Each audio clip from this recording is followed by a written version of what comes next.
All right, what is going on, everybody? Welcome back to another Serious Angler podcast. And of course, my dog decides to start barking as we start the show. Like perfect timing. He wants to do the intro. Good gosh. As always, folks, I'm your host, Bailey Eichbrett, and joined with me is the captain, Mr. Andy Full, and Mr. Adam Deakin, all the way from Colorado.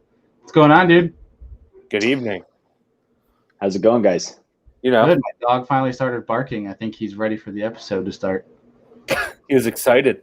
Apparently, he's like, holy crap, it's Monday Night Live finally. You guys took forever, taking the week off last week. But, yeah, so obviously there was no episode last week. We sincerely apologize, but Andy and I were both busy, had a lot of stuff going on, and these things might happen.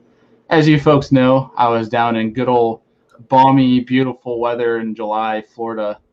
That was sarcastic for anyone who may not know what July is like in Florida. It was miserable. But we were down there for ICAST, had a fun weekend at Toho. And what did you guys do last week while we were down there cranking away and the panhandle? I'll let Deacon go first. Let's see, man. Oh, here's big news, I guess. A guy put a deposit down on my boat. So, oh, dang. Yeah, boat is tentatively sold, but it was a non-refundable deposit. I expect I know the guy pretty well, to fully pay it. He's just got to sell his boat first. And now I'm kind of in a debate because of that. I'm like, well, my plan was to fish what I guess it'd be the wild card of the Toyota series to maybe run down and fish Havasu on the western side, kind of seeing where my points stand to make that Pickwick Championship. And I'm kind of thinking, I wonder if I take a little bit off the price of the boat to go fish that, or if I scramble and get a boat before then. But I'd rather wait and find a deal on a boat. And the boat market's crazy, so I'm kind of working through that process. That sounds like a lot of fun. But so, do you have a new boat in the works? Like, what do you plan on getting, if you already know? Yeah, man. So I'm kind of all over the place. Really, I'm broke into three categories. I'm going with either a Bass Cat, a Phoenix, a Blazer, or if I can find a deal on those would all be within pretty new boats. Or I wouldn't mind looking at like an older Ranger and putting like a new Yamaha on it, or find one that's done that. Like I'm looking at one right now. It's a 2008, which those holes I really liked in the 20 foots. And if it had a new motor on it, I'd be happy with that and save probably 15, 20 grand by doing that. So kind of looking all over the place, but those are the three that I've narrowed things down to. How is the used boat market right now? Is it like used trucks where it's ridiculous? Dude. Absurd. Yeah, no. I mean, not a good time to buy a used boat, to be honest with you. It's a great time to sell one. That's why it was cool to do that. So that's why I'm trying to debate if I hold out without having a boat until next spring. And I've got a team partner that's got a boat. The old Skeeter. There you go. He likes the old Big Ducket joining us. Join us again here on Monday Night Live. But it's not a terrible idea, man. You can save some money doing that. I mean, really, the holes on boats, as long as they were made within the last 10, 15 years, all composite, don't have to really worry too much about the boat breaking down. It's more about your motor, obviously. Right. Andrew, what were you up to last week?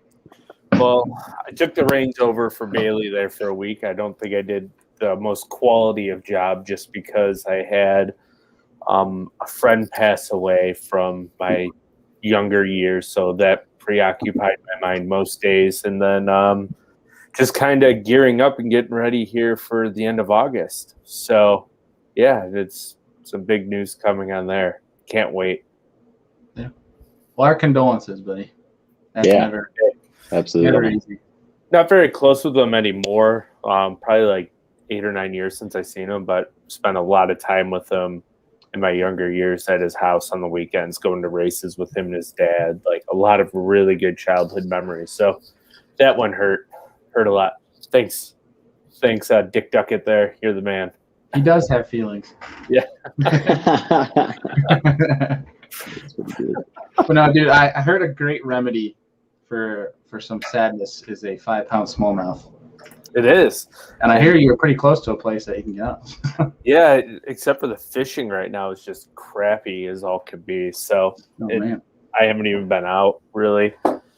So like today there was a tournament on Erie, 22 pounds won, second was 21st, and I think third was like 17, and then it just plummeted after that. Not fishing good. Good grief. It'll get better in about a month. Do you think they just like get up off the bottom and just roam? It seems that we have a huge population of sheephead this year. So a lot of the piles that we would be fishing right now that are normally loaded with bass, there's a lot of sheephead mixed in. So you almost have to weed through sheephead to get a good bass bite, which is just, not fun. Kill them with fire. What up, Hello Bass? Thanks for checking in, dude. But yeah, dude, drum, yeah, no thanks. Southern guys like them. Northern guys, yeah. So our buddy Tyler today caught a drum that was 32 inches.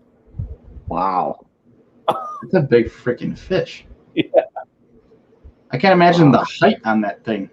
Yeah, those things are built like bluegills. Let's see what Especially the ones in the Great Lakes. They're just insane looking. Hold on. Absolutely.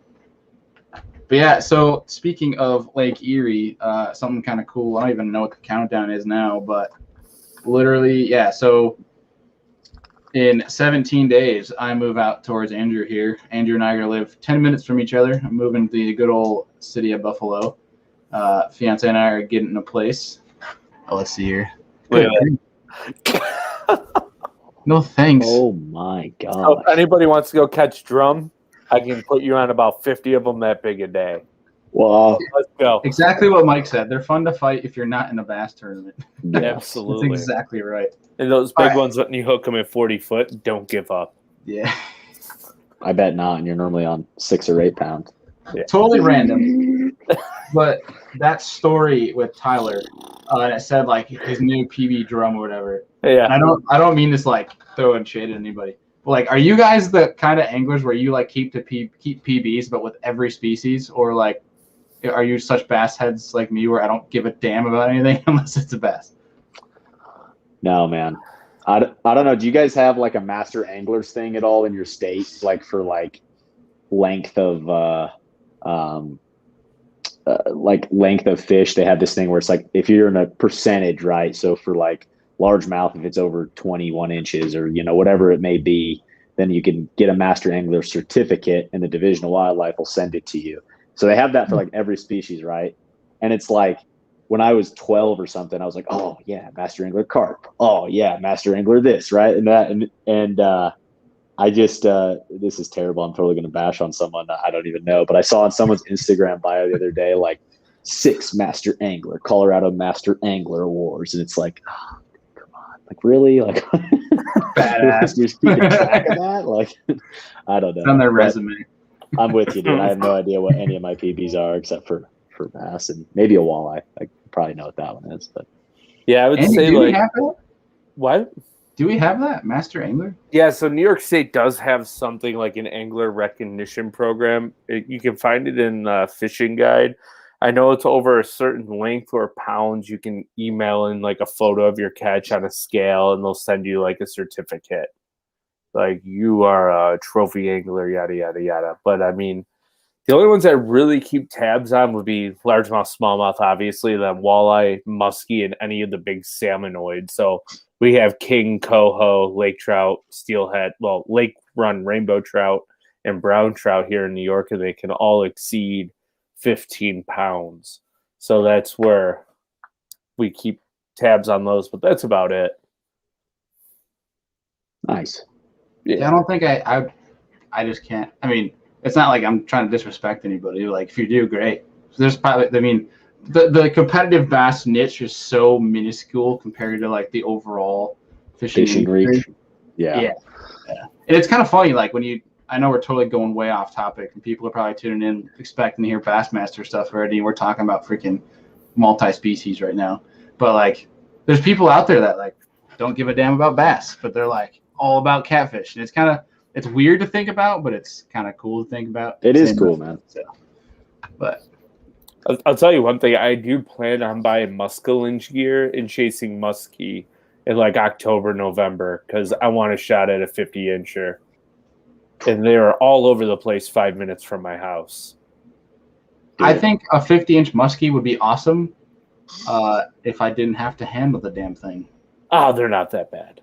Well, for some reason, it doesn't even matter if I grab the right gill plate. For some reason, my hands always get cut. You have to get gloves. Doesn't matter. Yeah, doesn't matter. But then, like, also when you catch one that big, if you dare post on Instagram, you do one little thing wrong, you get just like destroyed by these murdered white guys for not handling it correctly.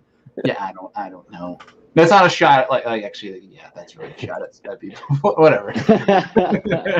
All right, it's all right to give some shots. It's all good. We're just being brutally honest here. But so, guys, for people tuning in right now, we're gonna give you a quick outline of what we're gonna run through today. Obviously, as you guys are tuning in from the title, we're gonna go through the Bassmaster Elite Series season, kind of cover that, and then we'll get into ICAST, some things that kind of stood out to us, whether bait-wise, product-wise. Try to give some insights because I didn't really get to. I'm interested to see your guys' take on ICAST from a fan standpoint, guys actually being able to tune in and kind of watch the show versus me where I was in meetings every 30 minutes. So I didn't really get to walk around a whole lot. So I'll be curious to see what things I might have missed. And then after that, we'll kind of go in, we'll come talk about some various random fishing stuff. But for people tuning in, throw out some questions or maybe topics that we might be missing tonight. And throw out some questions as well, and we'll be giving somebody a pack of. We haven't done this in a while, but we'll be giving away a pack of Outdoorsman coffee, and obviously, we'll select a winner. Well, maybe we'll make Deakin select the winner tonight. His favorite question or topic that we haven't brought up yet. But speaking of giveaways, we are running a giveaway on our Instagram right now. That's for a Serious Angler hat and $50 to your favorite online tackle retailer, wherever you guys want to buy your tackle from. We'll buy you a $50 gift card from. Just got to go. Quick, easy instructions. Just head over to Instagram. You guys can enter. So I guess 2 points there. When does it end? And then are we doing one next week? It'll end on Monday, and the giveaways will pick back up. We'll have Hobie eyewear to give away in August. So we kind of did like a whole, 4 giveaways in 4 weeks in July, but then we're going to wrap that up this month. We can only do so many giveaways for this month, but obviously in 2022, with our current talks, we hope to bring a lot more of those more often for you guys because it seemed like people really enjoyed that. You know what else I forgot to do for the July giveaway, so I'll add it in with the Hobie eyewear one, is the guide trip with me for free. Oh, damn. Big time. Yeah. Guide trip. You guys can go to the motherland of Lake Erie. Well, we'll set it up for next spring, summer, or fall. I'm going to do 1 day for free. I'm not going to pay for any expenses, so you guys have to find your way here. If we want to do additional days, we can work that out, but I will do 1 day for free. Hey, I got an extra room. So if anyone wants to come stay, we'll do a live podcast with them. We'll do that. We'll go out smalley fishing. We'll go grab some beer and wings, and then we'll do a live podcast. Although that really sounds like we're knocking off BTL right now. So my apologies to Panger listening to this right now. We're not copying. There are some really good wing joints, and I'll throw that in as well. I will buy dinner for whoever wins with me and Bailey, and then we will have the podcast. Yeah. Don't go bowling. We won't go bowling. I promise you. No bowling. We will not go bowling. We are not. I think you found your winner. Oh, sorry. I keep clicking him off. The only way he wins now is if he wears the Boy Duckett suit the entire time he fishes that he has in his picture. Oh, boy. So this will be interesting. I can already see the YouTube episode, Dick Duckett Exposed. Oh my God! That's why he has to wear the costume. Nobody would know. Yes, Kyle. That Buffalo is where buffalo wings originated. Buffalo wings is a spin-off of the chicken wing. We don't eat buffalo wings in Buffalo. We eat hot chicken wings. Buffalo sauce was spun off of hot wings. It's not as good. Buffalo sauce is not good. I love it. Maybe we can work that out or something. But Yeah, make sure you pay attention to that August giveaway because you can win a day. You know what? Let's do that. You can win a day of fishing, a guided trip or fishing day with me and Bailey. Hell yeah, let's do it. So, oh, you guys heard that? We'll add that. We'll do a whole nother Instagram post on it tomorrow for those who may have missed. And again, you just got to go to our Instagram page. It's a recent post. You guys can go enter to win. Super easy instructions. And then, you obviously can win a trip. You win a Serious Angler hat, get a gift card, $50 gift card to your favorite online tackle retailer, and then a guided trip to the motherland of all smallmouth. So I don't know who wouldn't want to win that one. So let's see what we got coming down the pipe. You guys got anything else that we need to tell the folks before we start diving into this past season? Ooh, some derby videos on the way to the YouTube page. We got a 2-day tournament this weekend, Bailey. After you fish Oneida Thursday, Friday, so it's gonna be fun. Yeah, we'll dive into. I think we'll dive into that on the recap. 'Cause I think people are itching to listen to some Bassmaster recap. But yeah, we got some good plans coming up this week, and unfortunately, my car is keeping me here right now. We're gonna hopefully get that sucker on the road tomorrow. We'll get into that towards the end. But I think first and foremost, we need to dive into the St. Lawrence River. And finally, it happened. The legend of all legends wins a bass. I shouldn't say finally because it's his second year, but finally, Takumi Ito wins a freaking blue trophy, and I don't think it could have happened in cooler fashion. No, that was so cool. I was so mad that I could not watch it. I didn't watch it live either. I watched every day of the event except for the final day live. Yeah, incredible. His speech, that's what I wish I could have been there for. Because, like, obviously you can go back and listen to, like, the YouTube skits or, like, the little video clips that they have. But, like, actually, I would have really loved to just been there. Because that would have been awesome. Just the raw emotion that Taku has. And holy crap, dude, that every tournament and weigh-in, his English comes a long way. Like, yeah, he had maybe, 3 words last year of English. And now he's putting together, like, full sentences. He is, man. And I don't mean that to be like offensive, but like it's crazy how fast he's picking up on it. Yeah. No, I'm with you. He probably listens to like English words for dummies on the road just to get it in. Rosetta Stone on his way to South Dakota to learn English. Hey, I mean, it works for other people for other languages, so why not? And he loves his saying of giant bass, so I can just picture him in Google Translate just being like giant bass. Love it. That guy's awesome, man. Takumi Ito, 26 freaking pounds on the final day to come out of nowhere, essentially. No one really kind of considered him to be able to win on that final day. People kind of expected a much bigger day from Corey or Chris. Yeah. Or even Bernie of all deals, because Florida man was leading the thing for 2 days. I think Bernie ran out of fish, big fish. Yeah. Do you think that's played a factor at all? Like guys fishing stuff too much? Yeah. Especially post spawn, because you can only catch so many smallmouth in an area that are coming to you. So like they're on the spawning flat and then that post-spawn flat, then deep water. There's only so many fish that are coming out. Yeah, you have a few residents that live in those post-spawn feeding areas all year. But, I mean, they're there at the end of the spawn, so those fish are predominantly post-spawn, but the water was getting so warm that a lot of fish were actually pulling out deep into, like, the abyss and suspending, I bet. So those first 2 days with I just lost his name. What was his name again? I'm sorry. I just lost it. Bernie? Bernie. So the first 2 days he cracked big ones. I was thinking Charlie Hartley for some reason, but he's not there. So Bernie, he caught big ones the first 2 days, but you saw by like 10 o'clock on day 2, his big bites disappeared. Yeah. And then he was just catching ample amounts of like 3 to 3.5 pound males that were fry guarding or feeding or whatever. they were there for, and the big females were just gone. Interesting take here from Mr. Duckett. Said that Chris was laying off fish on day 3 and 4 so Corey could win. I noticed that too. Corey stayed on them, he would win. I don't know how I feel about.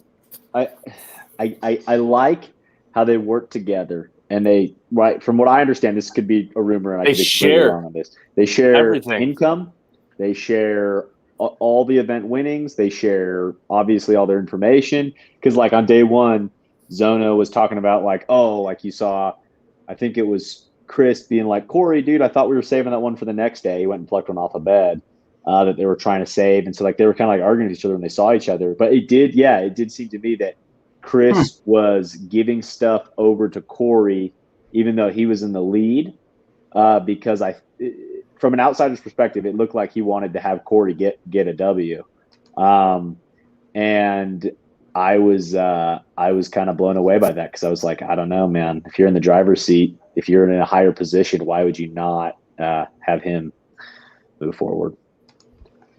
Yeah, I didn't see that. I didn't even know. This is new to me now. That's interesting. So I mean, they didn't like exploit it on live too much, but they kind of brought it up, they kind of brought up like how they work together and that kind of a thing, and that's what it seemed like to me is exactly what Dick Zucker was talking about, like to where Chris was like giving Corey stuff towards the end of the event, and gosh, yeah, but it was really cool to see Taco win one. That was so cool. Yeah, I mean, I'm trying to remember. Let me pull up the results here. I'm trying to think what Corey needed to. Well, Corey ended up in 4th. I'm trying to think what he needed to win. It wasn't much, I don't think. I think he only needed like 22 pounds to win. Let's see. So I had Chris on my fantasy team, so I can see what place he was in. I mean, if you look at it, day 1, Chris was in 2nd. He was in 2nd, day 2. And then day 3 was in 3rd. And then was in 5th. Day 4. That's right. Justin Atkins was in 2nd, which that was wild. Alabama boy.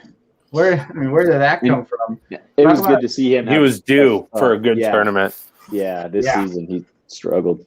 That'll be huge for him going into next year with the 2-day average or a 2-year average for staying in the elites. Because no offense to Justin, great dude, amazing angler. I was very shocked at how he did this year, how he performed.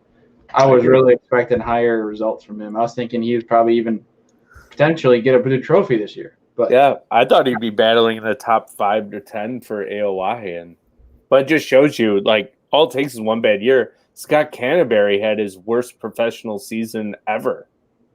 So after being AOY. Yeah, 2 years ago. Clark Wendland had a terrible year as well. Right. Which we're gonna dive into the AOY here in a second, but like it's kind of interesting thinking about it now. You look at all these guys that, a couple of years ago even were these amazing anglers, right? You look at the last year we had. Obviously, these lakes are been getting pounded, have pressure on them, but this COVID year did something pressure-wise that, and obviously, and even weather-wise, this past year and a half, the weather's something that we've never seen before. It makes you wonder if these younger guys that are doing so well right now are be able to adjust faster, because then maybe these older guys like, and I'm not saying this to disrespect anybody, but like Canterbury, Scott Martin, guys that have been around the league for a while are relying too heavily on what they've found in history and not kind of where these younger guys have a more fresh mind and can adjust a little bit easier. And maybe that's why those younger guys are kind of doing a little bit better when it comes to just from an AOI standpoint. I mean, Seth Fighter, you talk about a fresh mind, a northern guy in the South, and when it comes to adjustments. I mean, I don't know. What do you guys, is that theory outlandish, or what do you guys think? I don't think it's outlandish. I think one thing you have to really factor into with a lot of these guys is what stage they're at in their career. So when you're talking about young guys, they got nothing to lose, man. I mean, they are out there giving it 120%, and they have an absolute fire. When these guys get older and more established in their career, right? You hear it all the time. They get pulled sponsorship wise. They get pulled to family. They get pulled in so many different directions that I think that guys get to a point to where they're not necessarily coasting, but their skill levels very, very strong still. But I don't know if the burn is as strong, right? It happens with all of them. So I think that is also a big factor. You're starting to see guys like Canterbury, like Scott Martin, like those guys are starting to get to their older part of their career. And I'm not saying that they don't have another 25 years in them, but just you kind of see that progress as anglers get older. Yeah, so we'll dive into that in a second here, but I want to bring up this point because we've talked about this a few times about Southern anglers. What is harder, south to north and north to south? I think, and I could be wrong here, but I think this one was an exception because look at where Justin Atkins is from. I think his hometown's Florence in Alabama. His home lake is Pickwick. If there's any lake from a current and smallmouth fishery that could somewhat, be relevant and kind of translate to a St. Lawrence, I think it'd be Pickwick. So I think it almost was kind of interesting for him because, like, in Pickwick, I feel like you drift. Like, you do drifts, essentially kind of what you do in St. Lawrence, which was what he was doing. I mean, I could be wrong there, but I think that'll be really cool. And Andrew, I think what I'll try to do is try to reach out to Justin and maybe see if we can dive into that St. Lawrence. Did Alabama help him at all going to the St. Lawrence? That'd be interesting. Yeah, to think about. Yeah, like all that raceway experience at Pickwick, I'm sure helps. But I mean, then again, Justin Atkins was on Lake Ontario, so how much current was he on Ontario? Yeah. Oh wow! I'm pretty sure he was out in Ontario. I think the biggest thing, I mean, I don't know. Basically, part of my thought process with all of this, like the debate on the northern to the southern anglers, you're starting to see where guys get to a point, right, where they've spent enough time up north that they can be just as competitive, and not necessarily be fighting, like being at the level of the Johnston brothers or something like that, but like be in contention for a top 10, be in contention to, do well because look, I've been coming up here for 3 years and I stay an extra 2 weeks every time, I mean, it's putting in the work, right? It's the same way why Seth is getting comfortable down south and that kind of a thing. The wild things to me are when guys have not really spent any time and then they do well. And that's like, wow, that dude's impressive. Oh, right. Absolutely. So go ahead, Andrew. Sorry. I was going to say, like, the whole north to south thing, right? So north guys have always had this, like, thing where they can't go south and catch fish. But then you get, like, the Texas guys who can come north and catch fish because they're loaded with grass fisheries. So when you get northern guys that go south, like, let's say on a Gunnersville, northern anglers is what I'm learning have they find it easier to figure out grass fisheries in the south than south guys figure out northern grass fisheries. I agree 100%.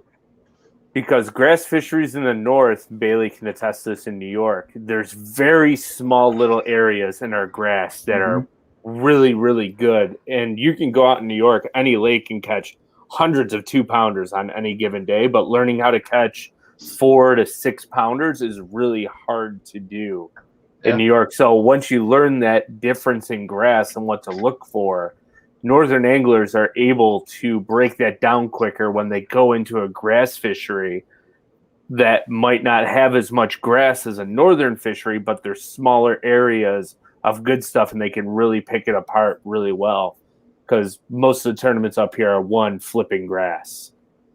So this time of year, yeah, absolutely. Wow. It's an interesting point. Dude, I think that is absolutely spot on because something that I've always struggled with, like on grass fisheries, and I haven't spent like a ridiculous amount of time, but we have a couple of lakes that just have, for instance, a lake that I just fished in Nebraska a couple of weeks ago has expansive flats or expansive milfoil. And then like my other experience would be like on Rayburn and fishing some of those random, just giant flats, right, with hydrilla on it. And I have always struggled or a concept to me that has always been deadly and just so impressive when guys figure it out, like how Caleb Kupchal, however you say his last name. Kupchal. I believe it's Kupchal. Yeah. There we go. Anyways, the way he did what he did at Guntersville and figured out that little section where those big ones were, to me, that is the most impressive thing, because I just get in grass like that and I throw a trap around on Rayburn early in the year, right? And you catch fish, and then you like randomly catch a 5-pounder. It's like, why was that 5-pounder there, but I caught a 2-pounder over there? And how guys can break that down with no other technology when it's a big, expensive flat like that, other than finding the bites, right? And I've heard like Josh Beertrand talk about, the name's slipping me now. Who's the Brett Height with the chatterbait in like Florida? How he is someone who can break down and literally cross grid a section of grass. Like if it's a 5 or not a 5 mile, but like a square mile of grass, or maybe a little bit smaller than that. Like, it is incredible to me how guys can break that down and find the sweet spot on the sweet spot, where every other guy has 3 days of practice. They're like, well, I'm going to check it, but I'm not going to like literally focus on it the entire time. And it's, I don't know, just something that's always been super impressive to me, because it's an art almost, because you can't like use your graph to find it once you found the grass. With Caleb in Guntersville, he actually, I believe, has a lot of experience on that lake. I'd be interested to know if, from fishing there previously when the grass wasn't grown up quite as much, if he had graphed like a hard spot in that grass area that he was fishing, that he caught him on at a different time of year. And he goes, oh, I know there's a shell bed here, or a rock pile, or just sand inside the like mucky bottom. What is causing those fish to live right there? I'm sure he found it in the past and just checked it. And he was like, yep, I'm going to go crack them. Interesting. Yeah, I wonder. Yeah, I mean,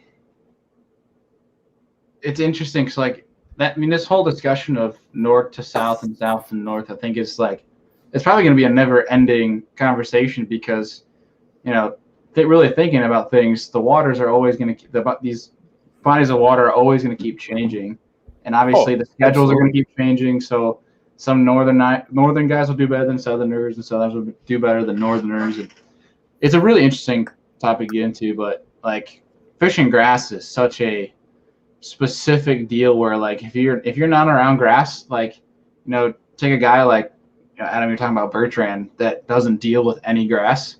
It can be a very overwhelming thing to think about. Like when you go out west or go out east or even northeast, Midwest, you see this just big bowl of grass. It's like, where the heck do you start?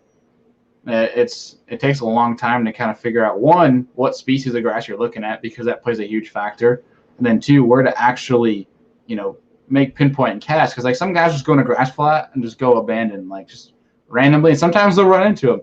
But like there's guys like a Kufal that know exactly what to look for in a grass, like a field of grass, and can waste much less time. Like, I don't know, it's pretty interesting to dive into. But I want to go back to talking about young anglers versus older anglers in AOI points. And I just want to bring this up here, and I also want to bring up Mr. Dick Duckett's comment, because he does make a great point here, Adam. And he said he agrees, but sometimes he thinks more established guys, meaning older, like guys who have been in the league for a while, can financially afford to gamble and fish for wins. You know, talking like a Scott Martin, who could quite, I mean, I'm not going to say he can because I don't know for a fact, but could easily live off of just his endorsements in YouTube, where he can fish more comfortably and go for a win. I think that's what the kind of point he's trying to get at, which I get both sides, entirely get both sides. Yeah. But here's kind of something interesting. So, but, one sec, real quick. Sorry. Yeah. To go off of what Dick Duck is saying, I 100% agree from the standpoint of gambling for a win.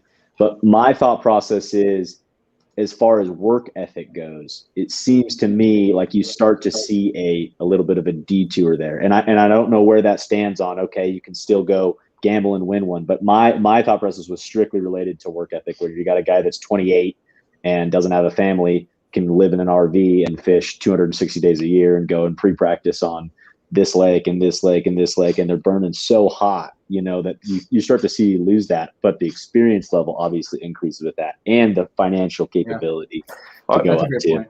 I mean, you can even look at like practice scenarios. If you follow the elite anglers on their Instagram, right, and they kind of post how their practice is going, some guys will get on the water at like 8 a.m. and be off by 4. Other guys are up like an hour before sunrise launching their boat, and they're pulling off at dark. And it's that same point, like your guys that have been elites for the whole entire time may only practice for 6 to 8 hours a day because they're so familiar with the body of water. Like, okay, we got it figured out. The fish are here, here, and here. I don't want to burn up on them too bad. If I do great. If I stumble and die, probably not going to happen. I at least know I'm going to make some money. Like, I could see where the younger guys are, like, in the 2-year situation, like, we need to make it, so we have to make it happen now, so we're going to burn ourselves out. That's where those older generation guys that have been in there 10, 15 years always finish right around the cut line, make the classic, don't make it. Doubles. They're like, all right, I'm going to make my 10 grand or 15 grand this tournament. If I catch a couple big ones, I might make a top 15 or top 10. I'm good with it. I know this body of water. I just have to find the fish. And some of these younger guys have never been to like a Pickwick or a Gunnersville. That's their first time there, and they end up blowing the doors off the tournament and doing great because they're out there so much that they can really get dialed into what the fish are doing. I think it's more of an energy thing than a willingness thing, because the older guys, like, I find it on some bodies of water to where I'm like, oh, I only need to practice for 3 hours because I have them so dialed and I know what they're doing. And then other bodies of water, I want to be out there sunrise to sunset. So I think it's a mental ordeal. That's a great point. And I'm totally in agreement with you there, Andrew, where it's like some of my home lakes, a lake that I'm on all the time, spend the most time on. If I go practice there, I'll check some of my stuff. If the right bites and the right fish are there, I will leave. And it doesn't even matter if it's 3 hours or if it's 10 hours. But whereas a lake, like say when I went down to Texas, I was out at 5 in the morning, an hour and a half before sunrise. I was out graphing, and I was out there until after dinner because it was the theory of, like Andrew just mentioned, no time wasted, where you don't know what's going on. Keep moving along because you might find something better, or you might tune into something. You might have a plan D, E, whatever. It's definitely a mental deal. But that is something, and I know we keep going on tangent. I'm sorry. But tangents are fine. Tangents are what the show is built off of. Serious tangent segment. Dude, that is something that I have struggled with probably since I started fishing tournaments from high school to college and then into the Toyota Series and stuff and Bass Nation, all that. It's like I have always had the mindset of the daylight to dark, right? Like grinding, absolutely being the first one to the ramp, last one to leave. And if you're practicing for 4 or 5 days, man, like that is a beatdown by the time you go into that event, depending on the time of the year. I mean, summer, like that is a long day, especially up north. But like, it is so interesting to me then to hear from guys like Hank Cherry, in the Classic, talking about his practice schedule and what he likes to do.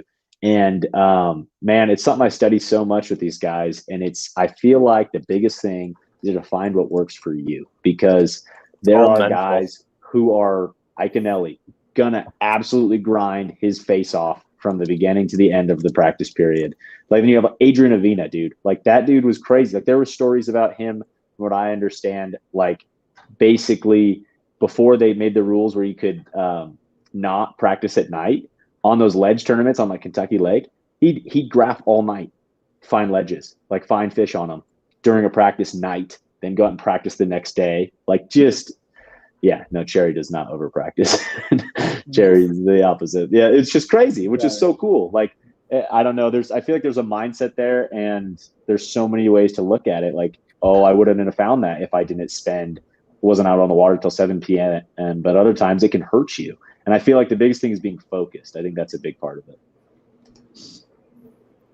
Yeah, once you get married and have a kid, there's no more sunrise to sunset practicing for a month. I don't care how cool your wife is. This is a great point. Yeah. Or become a guide. Like that's practice in itself. So that's a great point. I remember practicing. Yeah, I think it was a Jacob Wheeler video I was watching, and he was mentioning how him, Avina, I think he said like Connell, like basically that whole group of guys that we watch now that like they literally would just stay out from dark until literally like the next morning almost graphing just to get as much done as they possibly can. And part of it's just like, damn, that's a lot. But then also part of me, like my mental side's like respect. Like you earned every bit of that if you win that thing, because like that's a lot of lost sleep and loss of energy. That's a lot of sacrifice to get after it. And I mean it's a lot of desire behind that, really. So Like, but I respect. I mean, I respect it all. Like what who mentioned it? Yeah, Dick mentioned it over here. Jerry doesn't over practice. How many times? You said for both classics, how Brock Mosley would be the guy to stay out until dark when he'd get off the water at 3 or 4 o'clock once he felt he got enough done. Like we said, it's just whatever works for you. So it's kind of interesting. But yeah, Anthony, I am sipping some whiskey. We got a few bottles downstairs. I have no idea what the heck it even is. I can't remember, to be quite honest. Kind of just grabbed the bottle, poured a drink, and came upstairs. But going back on the point earlier of young anglers, older anglers, and how it played into AOI, at least this season, I'm looking at Bassmaster AOI right now. It'll be interesting to look at Major League Fishing and MPFL to kind of see how these translate. But yeah. I'm looking at 1 through 20, the top 20 right now. We have Gerald Swindle in 19th. Can you do you want to call Hank Cherry a veteran? Hank Cherry's a veteran. He's a two-time. Oh, absolutely. Yeah. So, he's Gerald been there for 2008 when Grand. Not that long. He almost won Grand. Yeah. Yeah, that was his debut, I think, because when he won an Open, I believe, and then to get to the Classic. Okay, so Gerald Cherry. We got Jason Christie's a veteran, and Greg Hackney. I consider Brandon Lester a veteran. Yeah. He's been there for 10 years. Okay, so that's 5. Would you consider Polnick a newish guy still, or do you consider him a veteran? He's veteran. He's won too much, yeah. Yeah. 6 out of the 20 have been Brandon. Okay, what about FLW guys that came over, right? Like Brandon Cobb. Well, when Brandon Cobb came Shane over, McHugh. Was Brandon Cobb considered a rookie when he came over? Shane McHugh's still pretty young. I don't know, man. I just know that he was pretty stout fishing before that. I look at a lot of these guys, and at least like looking at that top 20, a lot of them are younger guys. Mm-hmm. I'm not saying Fighter's like a young guy, but like, I think it depends on age class. Like we should probably be breaking this down by age. Like once you hit a certain age, you practice a little different because you can go to the end of the leaderboard, right? And you could find guys in the same. You could go by age. You could go by age at the end. Yeah, but you'll still see guys at the bottom that are in the same age group. Yeah.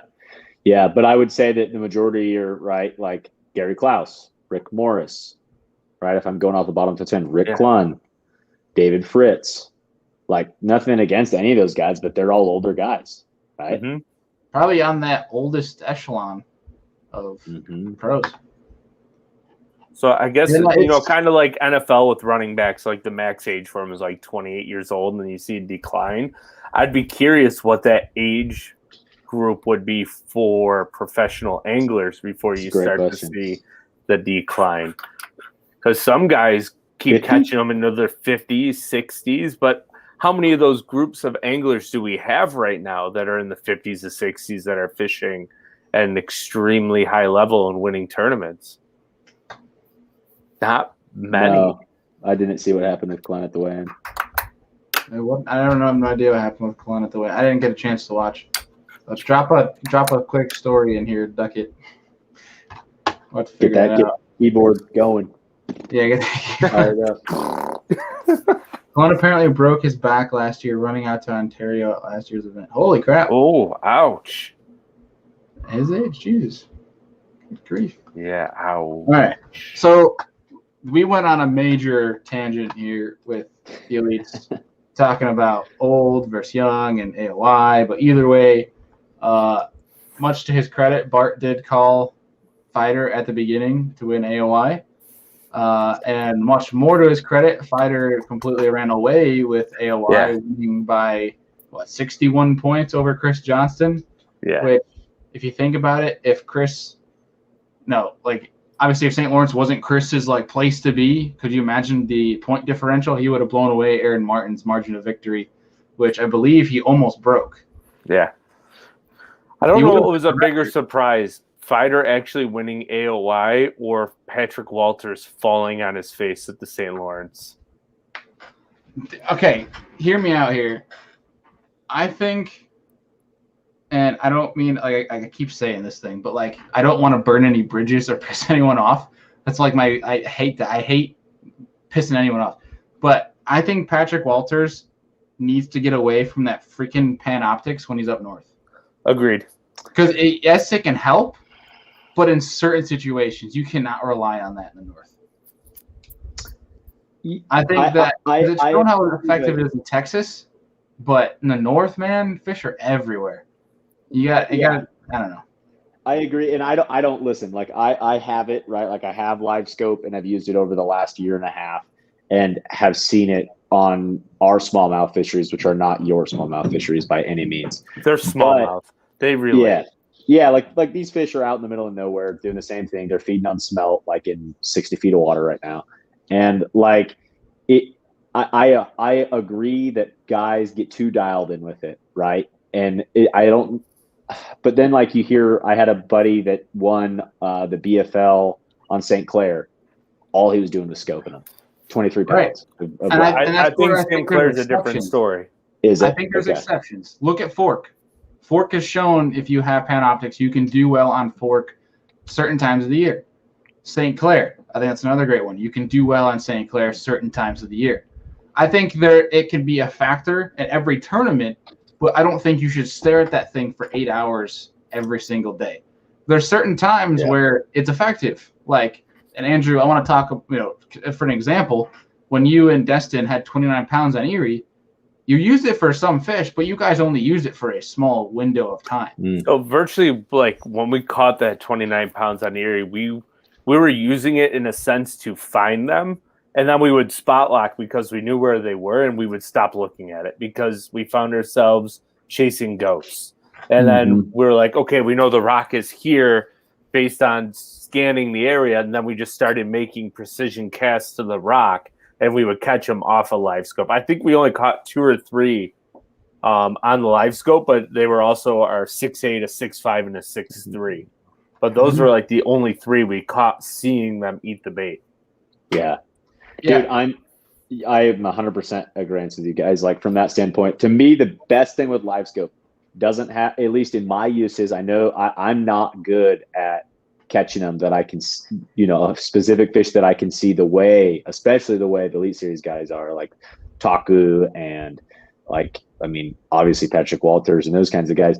But to me, the biggest use for it is you're anywhere and you can look and be like, oh, wow, you know what? I never knew there was a rock pile there too.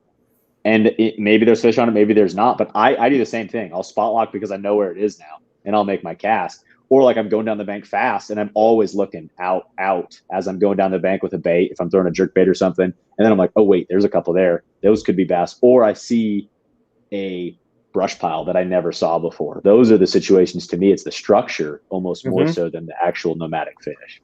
Absolutely. I agree. Because if you find structure, you find fish. And it helps, though, because you can tell how they react to your bait. But what I found with Destin is after a certain point when we were watching them on the Live Scope, they almost got conditioned quicker. So, you could drop the flatworm on them. The first couple times they'll eat it. But I wonder how that ping on them reacts, because eventually we would cast it in there and we'd see them come up, and all of a sudden they would almost feel it and turn away. I'm not falling for that again type deal. So, but as soon as we started casting away from the boat, we would start catching them again.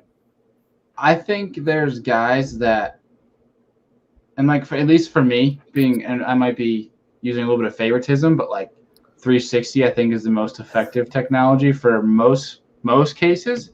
I think there's anglers that the guys that have not used forward yet that might be picking up now, like for a great example of like fighter.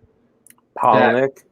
That haven't used it, but are now picking up and realize, have given this a chance for guys to break it in and for them to learn them from the mistakes where they know to, and I guess the best way to explain it is, for example, talking to Fighter about Mega Live, and he said it's a great way for me to find fish and maximize my efficiency by not wasting time, as in saying he can find fish, see how they react, and that way he can dial in a pattern faster, and then he said I can forget about it. Like he can use his 360 to find it. He can see some fish on his Mega Live, but then he can just keep going along and like catching fish, but not staring at his screen. I mean, the way he did with the hair jig on all the sailboats. I mean, he was using Mega Live a little bit, but he said they were so high in the water column, like subsurface, that he didn't even use Mega Live. He was just structure fishing, visually fishing, but he's in 15 to 20 foot of water. Yeah. No, dude, I the biggest thing with the forward facing sonar and all the arguments and gosh, everything that you see online, the biggest thing to me is, this is my final say after seeing this for a year and a half with everything, right? Everyone saw it come out and they're like, oh my gosh, it's crazy effective. And it is. And it is very effective. And you can catch one on live scope or any forward facing sonar probably any time of the year. You can catch one on it. You can catch a couple of fish on it. But to win a tournament, there are very few situations where, in my opinion, a couple of events a year, right? Just like when, whatever your specific situation is, a topwater bite, that is when it can play in very few situations. It's not an end all, catch all, be all by any means. It's another one other tool. thing. Yes, it's another tool. One thing where it is crazy effective, and it's because of how easy it is to see your bait, was that I learned on Lake of the Ozarks this year in the trade, and I didn't end up using it. I had a good finish catch a check, throwing a jerk bait, not looking with it, right? But after seeing some guys that are crazy, crazy good with an A-rig, watching fish, I mean, dude, you can absolutely watch it. Like, I had a buddy that was throwing at fish, right, watching them not eat it, sit down, relax, and throw it again at that same fish after that fish got stable again, catching it, right? Like scoping them with an A-rig. It is crazy effective. I mean, it's a ball of bait going by. You can see it on your screen. It is stupid. But there's little situations. I've scoped smallies using live scope on a buddy's boat. It is so much fun with an A-rig. With live scope and 4 to 6 foot of water, and you're reeling it, and all of a sudden you pan it over and you'll see the A-rig coming, and you could see like a swarm of 3 to 4 pound smallmouth just chasing it. Yeah. He's gonna eat it, and then you pause, and then they just implode on it. You're like, oh, there he is! It's so cool, but it's I would get lost. I can't do it. Let me ask you guys this: if you had to choose 360, really fast, Andrew? Sorry, really fast. No, I just wanted to say really fast because I feel bad that we've made it wait this long. Huge shout out to Daniel Robinson for dropping $5. We never, ever asked for anyone to donate money, but we really appreciate that, dude. Send me your address if you can. Awesome. We'll send you out some Serious Angler stickers and stuff. Appreciate it. Obviously, we never asked for anyone to donate money. We're here because we enjoy it, but I just felt like that needed to be plugged here. And we'll get to Daniel. We'll get to your question here in a second. But sorry, Andrew. Carry on. So if you guys had to choose one, and Bailey, you don't count here until the very end because I know where your mind is going to go. But now that you've used live scope, Deakin, if you had the choice to start over fresh, would you take 360 or live scope? So I'm the opposite of Bailey, to where I don't have that much experience with 360. I've been on a couple of boats with it, but I haven't had it the way I have live scope and have dialed it in and use it everywhere. So very much biased, but I would go live scope because I feel like I can still pan and see structure that I need to see. And during those situations where you can see specific fish, I like it. And more so, I like being able to see bait and fish together, and seeing how they relate is the coolest thing to me. And being in an area where I'm like, wow, okay, I'm around shad, but I'm also around fish chasing shad. I'm watching it happen. I'm in an active area. I'm not just going down. Like it cuts your practice time faster when they're offshore, those kinds of situations. Still super visual guy.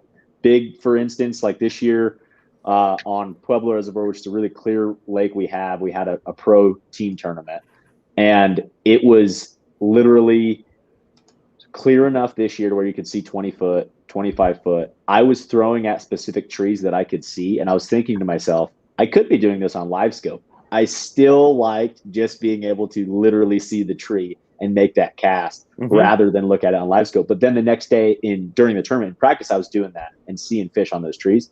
The next day I had my waypoint marked and I'd roll up with live scope, and it was cloudy and I couldn't see those trees, but I knew where they were from my waypoint, but also being like, okay, there it is 70 yards away, 70 feet away, make the cast there. But I don't know. That's a long-winded answer, but I would go live scope because that's what I have more comfortable ability using. Fair enough. So, I mean, I'll go on the record here saying I have never owned either. So I'm about as green comes when it comes to it, but I've used both, and they're both great in situations. But for me in the Great Lakes setting on Lake Erie, I think I would prefer 360 with an all-terrain spot luck, because here's my deal. When you go to live scope, right, and you pan that trolling motor around to look, it takes you off a spot lock. So if you have 360, you can sit there and pan 360 feet around.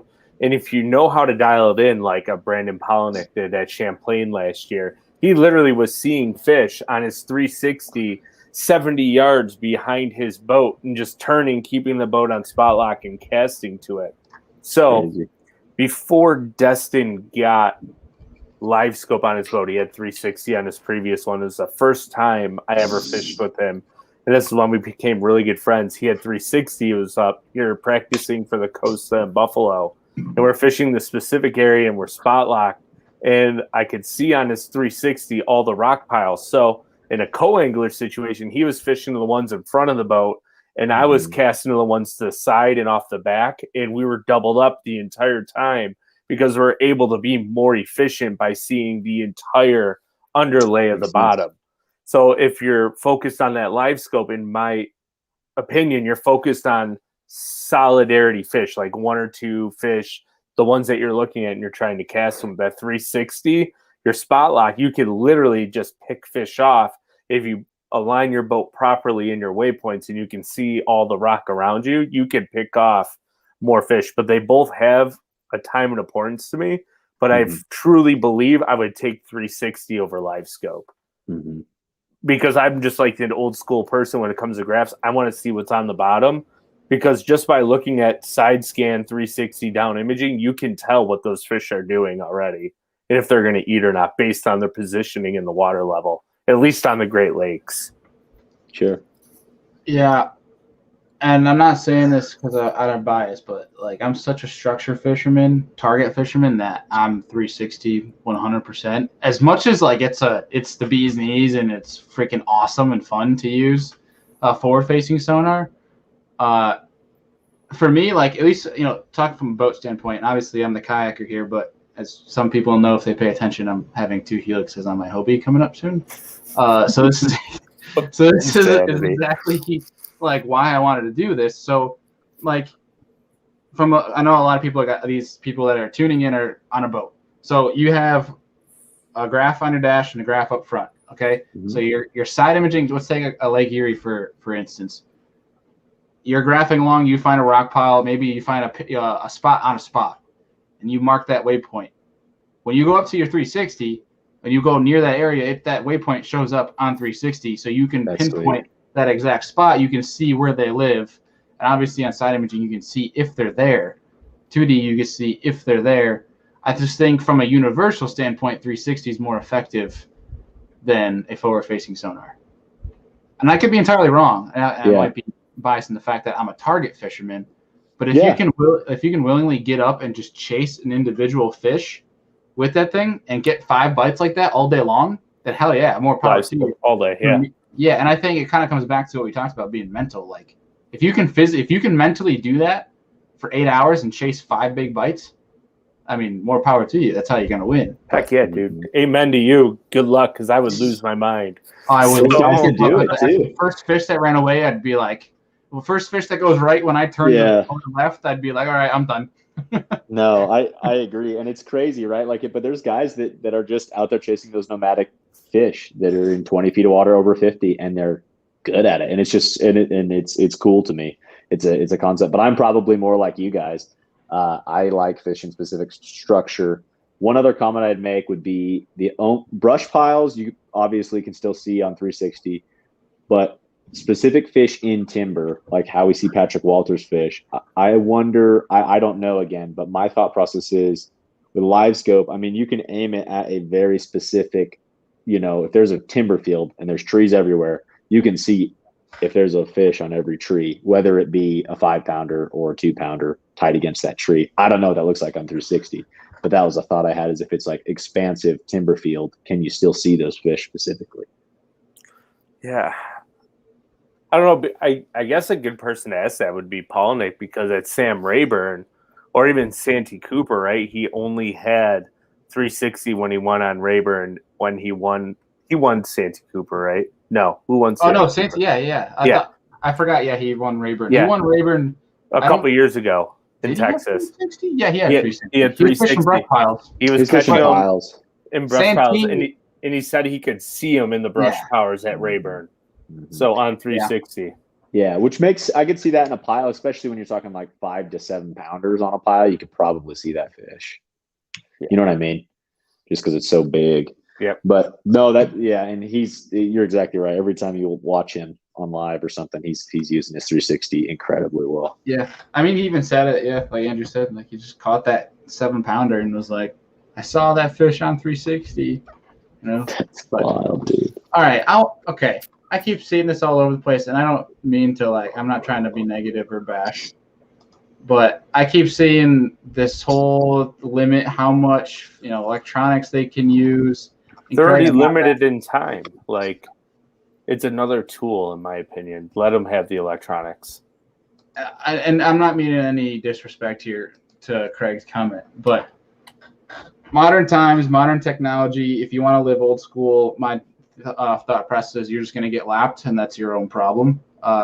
These companies sponsor these trails. These trails are not going to limit the amount of technology that you can use from the sponsors, because that's just not how business works. So if the companies are putting out technology, anglers are going to buy them, anglers are going to use them. Anglers are going to do whatever they can to get their hands on whatever is new, whatever is catching fish, whatever is going to help them make more money so that they can keep doing what they're going to do. And personally, you might have used forward-facing sonar, you might have not. I think if you haven't used forward-facing sonar and you degrade forward-facing sonar, I don't think that comment's valid, because it is fun as hell, as we've mentioned so many times. These tools help you find more fish. There's so many guys that have talked about using forward-facing sonar and still not being able to catch fish. It's frustrating, man. At the end of the day, it is a tiny, like we said earlier, our niche in the industry is so small that even tiny, smaller, percentage of guys can be filthy with that sonar. You're just seeing it on TV because it's an elevated media platform for the niche that we're in. That's the only reason. There are so many fish in these lakes.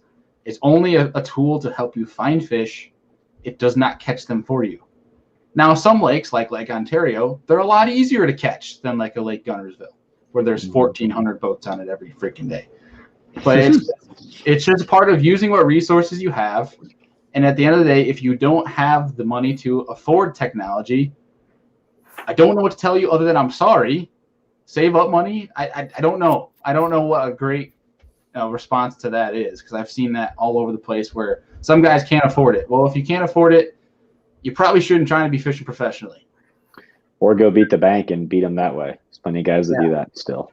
Like Kyle Pillar's out here beating the bank and being a badass. Well, you know what? Comments. I think beating the bank is a very underappreciated skill. Oh my God, it's one of the toughest things to do is put together beating the bank. And I'm saying take away docks. If you take away docks and you go and beat a bank, good luck to you, because if you figure it out, you're probably going to beat everybody, because there's so many big ones that live on banks, but they're so hard to find and so hard to catch. So hard to get 5. Yep. Yeah. You can catch 4 for 18 pounds and be like, oh, I got beat with 19 for 5. And you're just like, oh, I got my 4 big bites. I just needed that that fifth fish just a keeper and I would have won. It's very hard. It's very hard. Let's see. Technology has come so far and done so much more than we all thought it could. I have no idea what could be next. That's true. Okay, and that brings us to mega imaging. I mean, there already is mega imaging. No, I said mega. Double extra live. Extra live. Not to like skip too far ahead, but like ICAST, there were this was like the most overlooked deal ever, but there were literally glasses that would give you a topographic layout of the lake you're on. So like when you turned around, you could see you basically saw Navionics or LakeMaster in your glasses when you looked down at the lake. Whoa, that's crazy. Yeah, I didn't see that at all. No, yeah, we'll dive into that in a little bit, but we missed some questions here that I wanted to dive into. Okay, there's one part of the elites we got to hit before we move on to ICAST. I'm trying to catch up in these comments here. But yeah, so the technology question we can literally go on forever about. So the last thing on the terms of technology is in deep water. Daniel Robinson had a question here. In deep water, isn't side and down more important or efficient than for locating schools? I feel like that could be a big difference in north versus south. I don't really think it's an argument over north versus south, but I agree in that side imaging and down imaging are way easier to locate schools than obviously like a forward-facing sonar, because you can't really graph with a forward-facing sonar. I know some guys probably do, but it's not efficient when you're moving at 3 to 5 miles an hour as much as like a side imaging or a down imaging is as good as they are today. That can change coming forward, but I don't know. Yeah, I feel like it's more efficient because it's faster, right? You're driving the boat. You're seeing guys now like with 2 live scopes, which is crazy. One where they're putting one on the back of their boat to be able to graph. I personally, if there's fish that are chasing out in the middle of nowhere, and I've done this for wiper, which is really cool, but I've left my trolling motor down and then idled, and found them again with that forward facing sonar, got up and started casting because they were above that kind of low water column that you see with your down and side scan. But I agree that it's a lot more efficient to be using your down and side to find, especially structure, but schools of fish too sometimes. Right. All right. I keep seeing this freaking question. I think it's called Iron Smoke whiskey. People keep asking what kind of whiskey I'm sipping. I know I'm jealous that you have a cocktail. Drink. I need something. I ran out of beer. Let's see. Duckett's bringing all the comments in here tonight. That might be a coffee question, to be honest.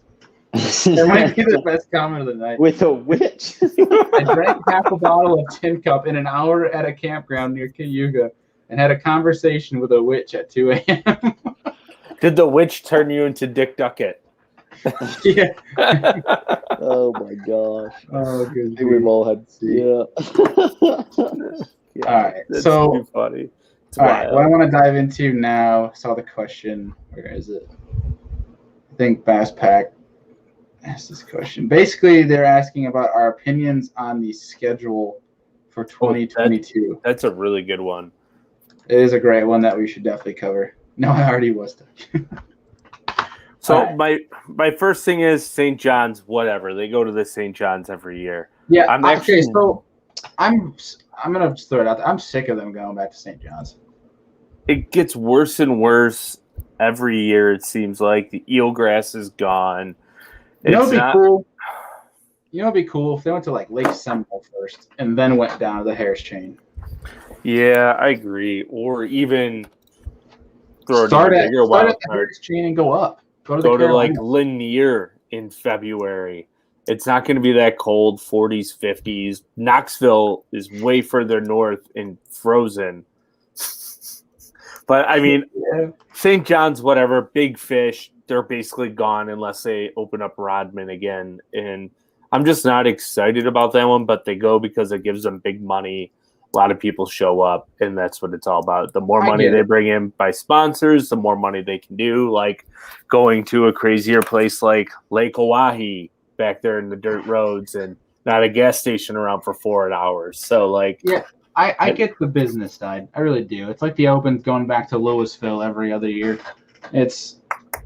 I get the business side, but I just from a fan standpoint, they're like, I mean, come on, monotony. Yeah, and it's like boring. I'm not saying and like as much as people love smallmouth, and as much as you and I, being New Yorkers, love here in Champlain and St. Lawrence, but like every year, I mean, come on, you gotta change it up. I mean, I don't know, maybe I could be wrong there, but yeah. So St. John's River, Harris Chain, February. I'm excited for Harris Chain. I think that one's gonna be fun. Yeah, like you could see a 35-pound bag one day, and then the next day they might catch 12. So I think that's going to be a lot of flip-flopping. That's going to be a ton of fun. I'm excited that they have 2 Florida events and not going to Okeechobee because I'm not a big fan of Okeechobee events. I think they're boring. But Harris Chain, you're going to see them crack them on a chatterbait, a trap, basically whatever they want to catch them on, they're going to catch them. So that one exciting for me.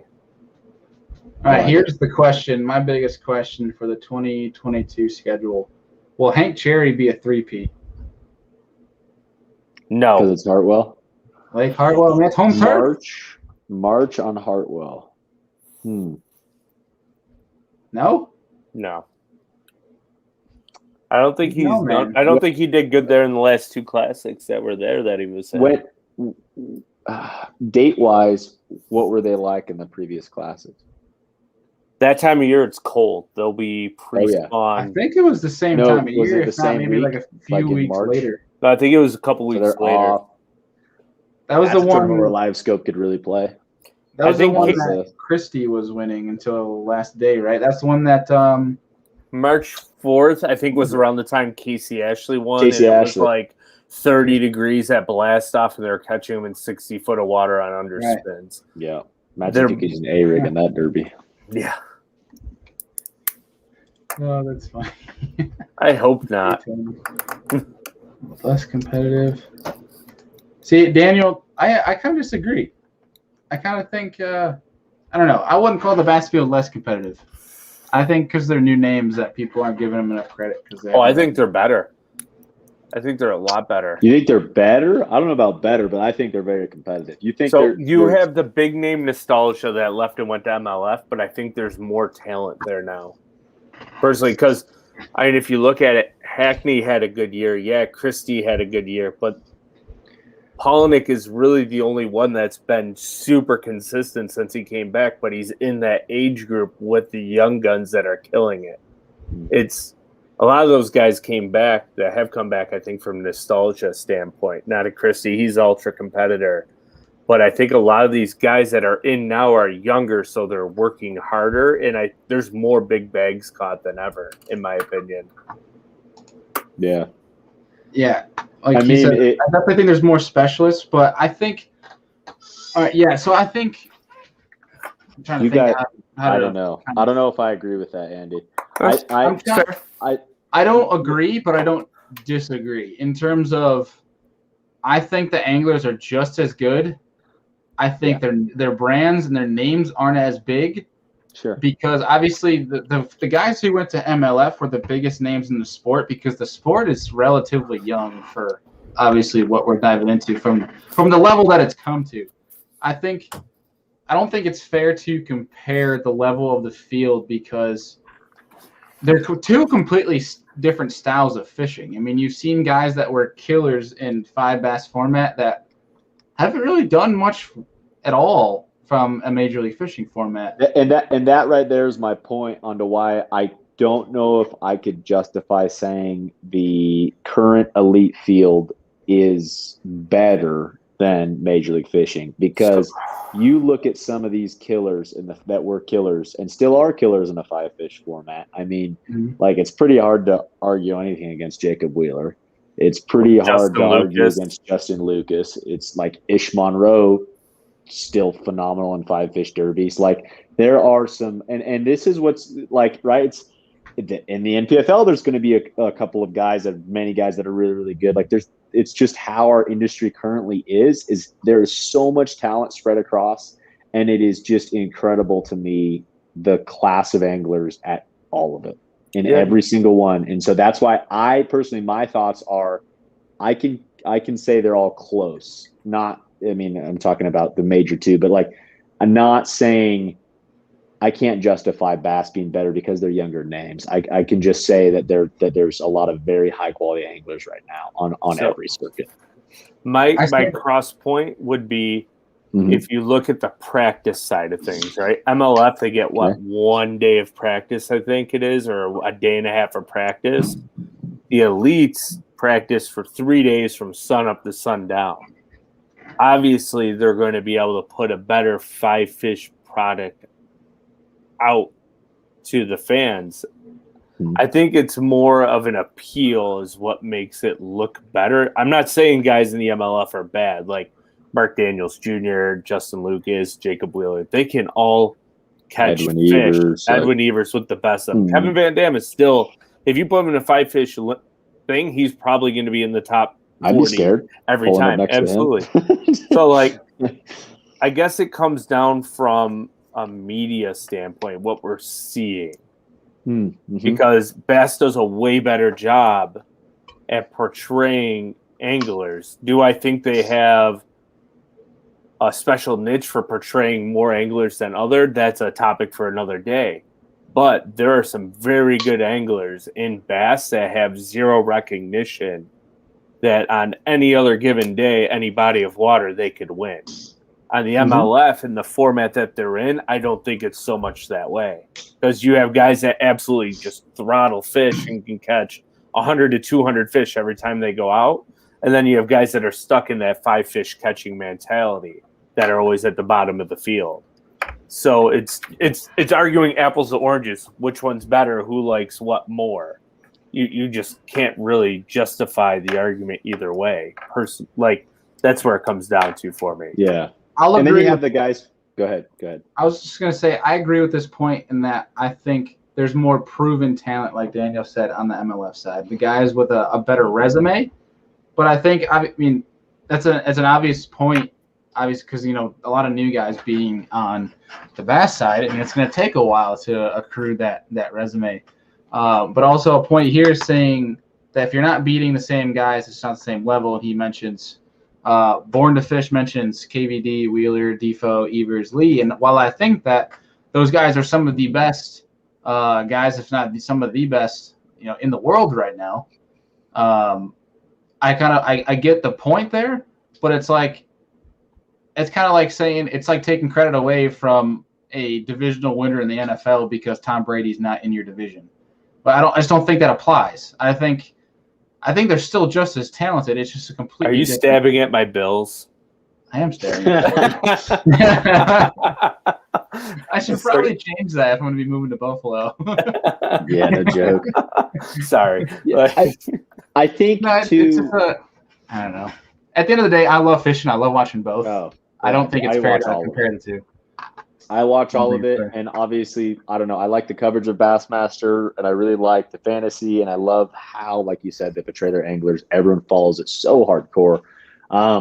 I still watch a lot of the Tackle Warehouse Pro Circuit. I still watch plenty of the Major League Fishing, but that's another aspect of all this, right? Like if you look at the Tackle Warehouse Pro Circuit standings, Angler of the Year, you got Mike, all the guys that decided to fish both, right? Because they were allowed to do that if they wanted to. Still $135,000 payout. You got Michael Neal leading it, Skeet Reese in second, Cole Floyd is just a hammer. Justin Lucas is in fifth, Jeremy Lawyer, Adrian Avina's in eighth. Mike McClellan, you got plenty, and that's in a 5-fish derby format. I mean, it's frustrating, right? And it's what guys always talk about. We don't have a pinnacle league in tournament bass fishing because there's so many different formats. And I'm not saying that's necessarily a bad route. It's just hard to compare anglers without having everyone be on the same field. And I don't think there's really, honestly, a point to doing it. It's just that there's a lot of big talent out there. And if a guy can make a living in this sport, whether it be Major League Fishing, Bassmaster Elite Series, or you own a business and you're fishing the NPFL, or doing that, that stuff is so cool to me that all these guys are able to do it. And maybe one day there'll be a combination of things, but right now I'm just happy watching fishing. I'm ate up with it. I watch anything that's available all the time. Yeah. I don't want to make this into this whole tangent here, but I want to get back to the Elite Series schedule because this should be called the Tangent Show. Really excites me. Yeah, we we should have this as a whole show because I think our platform we can do it the right way and not have any grudges, hard feelings, any bias. No, I think we'd be the right platform for it. But I will say this: I think both leagues are extremely difficult to be successful in, extremely hard to win. It's chock full of guys that are absolute sticks and that deserve every bit of being there. And I just think it's completely different. And I think that from an Elite Series standpoint, it's hard to win because obviously the biggest bag where you have to find the bigger fish. But also I think in that Major League Fishing, I think you're hit with different variables because you have a day off where then when you take a day off, every angler knows it and you come back, it can almost be like you're going fishing brand new all over again, depending on the conditions. Yeah. I think each one has its different niche, different variables. And like we kept saying all the time, I just don't think it's fair to compare the two. I think there's some old names. Here's what I'll say, and I want to end it with here because I think we should make this a different episode. And I want to get back to this elite schedule.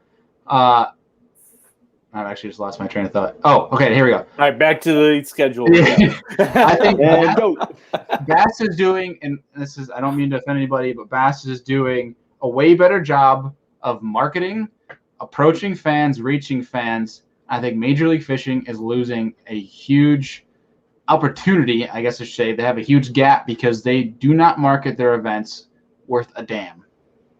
Because I don't know how many people I've heard text me because I'll post something on my story or I'll talk about it. And they're like, oh, damn, there's a Major League Fishing event going on? Yeah. They just don't know.